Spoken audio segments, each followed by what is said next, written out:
It's a lazy summer day, and everyone's lying around doing nothing. Benny gets upset with all this inactivity, so he demands that they get off their butts and get summer jobs. Urgh. Ugh, I know Benny and Grandfather have a lot in common, but that doesn't mean he has to act like a grumpy old man. Argo Font Book Review, Argo Font Book Review. So Henry and Benny go job searching.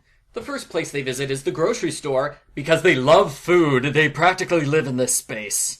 Then they go to the hardware store and the jewelry store, but nobody's hiring, except Furman's department store. Mr. Furman already knows the kids and likes them, so he hires them on the spot. Henry will stock inventory, while Benny will help with deliveries. And now all of the casual fans of the series are confused, because a 6-year-old is getting paid more than I do.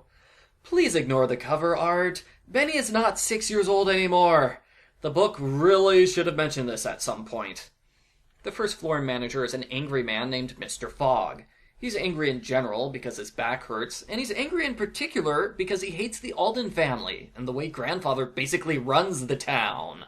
It's true Grandfather secretly controls everything. I'm glad the books are finally admitting it. A fussy old woman named Maggie Douglas visits the store every day. Nobody likes her much because she's odd. She orders a different coffee machine every day for 5 days in a row. That's kind of weird. And somehow she knows Benny's name without being told. Benny delivers a package to her house, which is incredibly fancy and beautiful, not the kind of house you'd expect for a mean old lady. Or is Maggie a mean old lady? She's nice to Violet and helps Violet find a blouse that matches her skirt. Mr. Fogg is a jerk, especially when Henry orders a vase and the vase goes missing. At a staff meeting, Mr. Furman explains everything is his fault. He put the vase in an easily missed spot.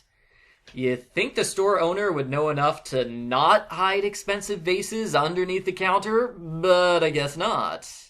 Maybe Furman just doesn't care anymore. After all, he recently sold the store to someone in New York, and that person's going to take over soon.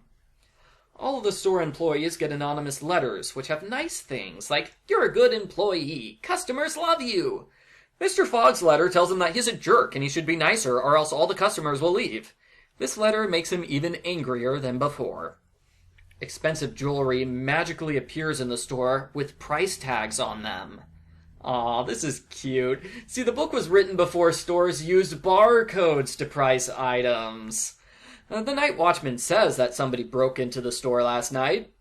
Kinda weird that a thief would break into the store to give them expensive jewelry, huh? Henry decides to stay late that night so he can catch the thief if the thief returns. Mr. Fogg has the same idea. Henry and Mr. Fogg catch each other, and a big fight ensues. Then he delivers to a rude customer who is wrong about multiple things. Like a good retail worker, he puts up with her constant abuse, and eventually he wins her over with his nice behavior. He also helps a customer set up a bird feeder in their backyard. When Benny delivers to Miss Douglas again, she explains why she orders so many things. She's a product tester. She bought 5 different coffee makers so she could test every single one of them and write reviews for them.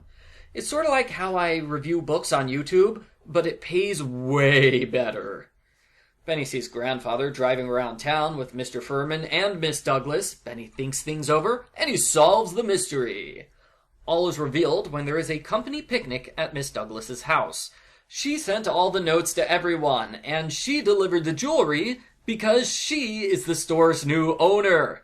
Yes, she posed as a grumpy old lady in order to get an inside scoop on the store. Luckily for Mr. Fogg, he magically turns into a nice person right before this party, so he doesn't get fired on the spot. The end. Post-book follow-up. This is the final Boxcar Children book. It's sad. It's very sad. Some people suspect that Gertrude Warner was trying to wrap up the series with this book, because Henry's got a full-time job now, his future looks good, and Benny's older, more mature, and as for the girls, they don't really get much of a wrap-up. They're not really in this book. Jessie works as a lifeguard, and she complains that all her family members ignored her. That's true, they totally did. Slightly annoyed Jessie was kind of interesting, actually. Violet does a painting class in the park, and she tries keeping a secret about Miss Douglas, but she can't stand being mean, so she gives in and tells the truth. This book really should be titled The Department Store Mystery. Benny does not need title credits. He's not the main character of this book. He and Henry share equal story time. Overall, the book is okay. I liked how it gives readers a lesson on how to deal with angry customers and co-workers who try to make your life miserable for no reason. That's a practical life skill to have.